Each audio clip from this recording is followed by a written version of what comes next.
Hello बच्चों, मैं M D Yadav और आप देख रहे हैं सूर्योदय सक्सेस पॉइंट। आज का जो वीडियो है उसमें हम सॉल्व करेंगे कक्षा चौथी और पांचवी की जो हिंदी की कार्य पुस्तिका है उसका कार्यपत्रक 71, 72, 73, 74 और 75। ठीक है ना, 71 से लेकर 75 तक। सबसे पहले करेंगे 71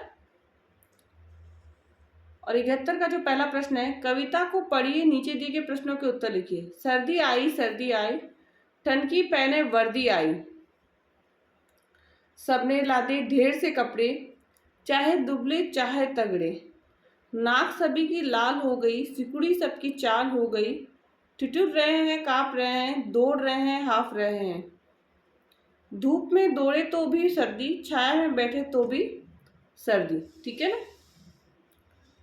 तो कविता में बात की गई है सर्दी की। सर्दी में आप लोग कौन कौन से कपड़े पहनते हैं? स्वेटर पहनते हैं, मोजे पहनते हैं, दस्ताने पहनते हैं, मफलर, टोपी आदि। ठीक है ना। नेक्स्ट है, जब आपको ठंड लगती है तो आप क्या क्या करते हैं? ठंड लगने पर गर्म कपड़े पहनते हैं, आग के सामने बैठकर शरीर को गर्म करते हैं।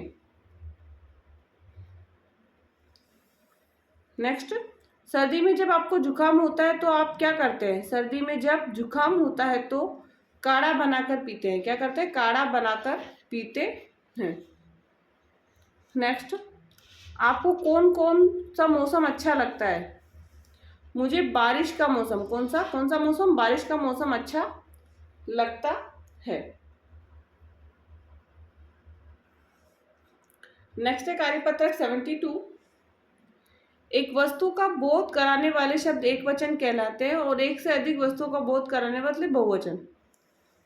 अब गांव एक वचन है शब्द है और गांव बहुवचन है। नीचे जंगल शब्द को एक वचन और बहुवचन के रूप में लिखा गया है। इसी तरह आप नीचे कुछ शब्द एक वचन और बहुवचन के रूप में लिखिए। जंगल का जंगलों। अब लड़की लड़कियां हैं, लड़कियों का क्या हो जाएगा? लड़की। कहानी का कहानियां, पंख का पंखे या पंखा का पंखों। ठीक है ना। रात का रातें। नेक्स्ट, एक वचन से बहुवचन बनाए, वाक्य में प्रयोग कीजिए। सहेली है, सहेली का होगा सहेलियां। मेरी सहेलियां जा रही है, सहेली का क्या हो जाएगा? सहेलियां। फव्वारा, मेरे घर में फव्वारे लगे हैं, फव्वारा का फव्वारे। पुस्तिका तो पुस्तिकाएं, राम के पास पुस्तिकाएं हैं। मेला, राम बहुत मेले देखने गया, राम बहुत मेले देखने गया। ठीक है। नेक्स्ट है, बहुवचन से एक वचन बनाए वाक्य में प्रयोग। पर्वतों का पर्वत होगा, राम पर्वत पर चढ़ा। बसे तो बस हो जाएगा, लता ने बस की सवारी की। फूलों का फूल हो जाएगा, राम ने फूल तोड़ा। मेजे, लता मेज पर बैठी है, लता मेजों के क्या हो जाएगा? मेज, मेज पर बैठी है। वाक्य बनाइए। पुस्तक, कहानी की पुस्तक लाई, कहानी की पुस्तक लाई।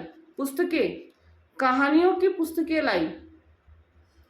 बेटी, बेटी घर की शान होती है, बेटियां, बेटियां घर की शान होती है। ठीक है। तो ये कंप्लीट हो गया हमारा कौन सा? कार्यपत्रक 72। अब करेंगे 73।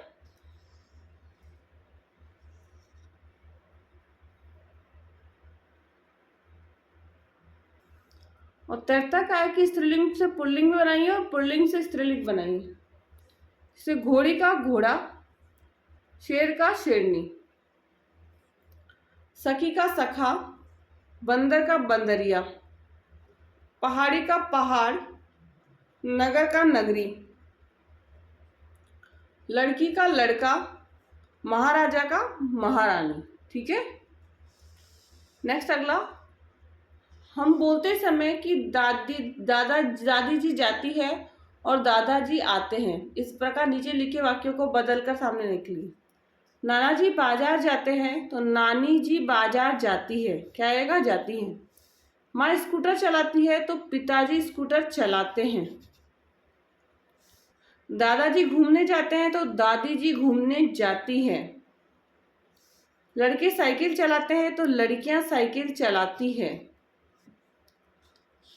मामी मिठाई लाती है तो मामा मिठाई लाते हैं। बुआ फिल्म देखती है तो फूफाजी फिल्म देखते हैं।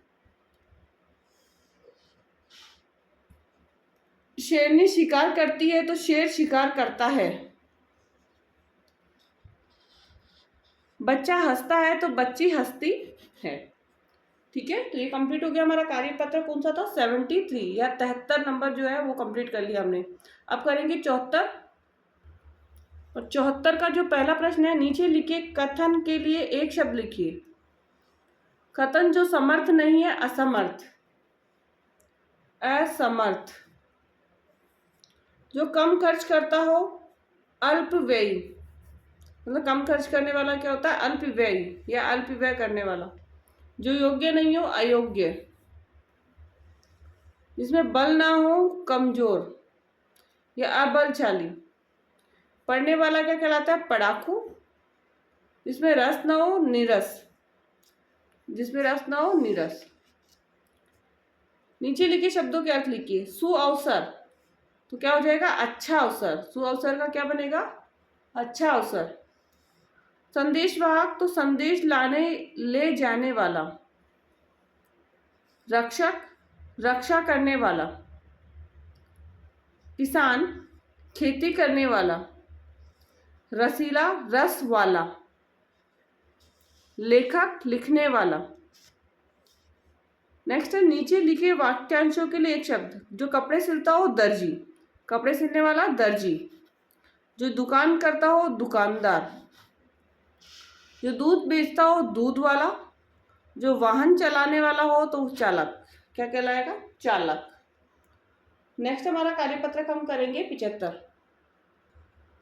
और 75 के अंदर जो है एक पिक्चर दे रखी है हमें, और उसको देखकर हमें गद्यांश भरना है। ठीक है। कबूतरों का एक झुंड आकाश में उड़ रहा था। वह भूखे थे। वह आ जाएगा पहले में। फिर उनको जंगल में अनाज के दाने दिखाई दिए। उन्होंने नीचे उतरकर दाना चुगने की सोची। उनके सरदार ने उन्हें रोकना चाहा, पर वह नहीं माने और वह सभी दाना चुगने जमीन पर उतर गए। वहां जाल बिछा हुआ था और सभी कबूतर उसमें फंस गए। केवल उनका सरदार अलग उतरा, इसलिए वह नहीं फंसा। ठीक है, तो ये फिल करना है सिर्फ आपको। और सेकंड जो इसकी कहानी को अपने शब्दों में अपनी कक्षा तथा घर में सुनाइए। तो ये आपको करने का नहीं है, सिर्फ सुनाने का है। तो पहला तो हो गया इसका कंप्लीट हमारा। कहाँ तक कर लिया? 71 से 75 तक हमने कर लिया। एंड वीडियो को अभी तक लाइक नहीं किया तो लाइक कर दीजिए। चैनल को सब्सक्राइब नहीं किया तो सब्सक्राइब कर दीजिए। Thank you so much.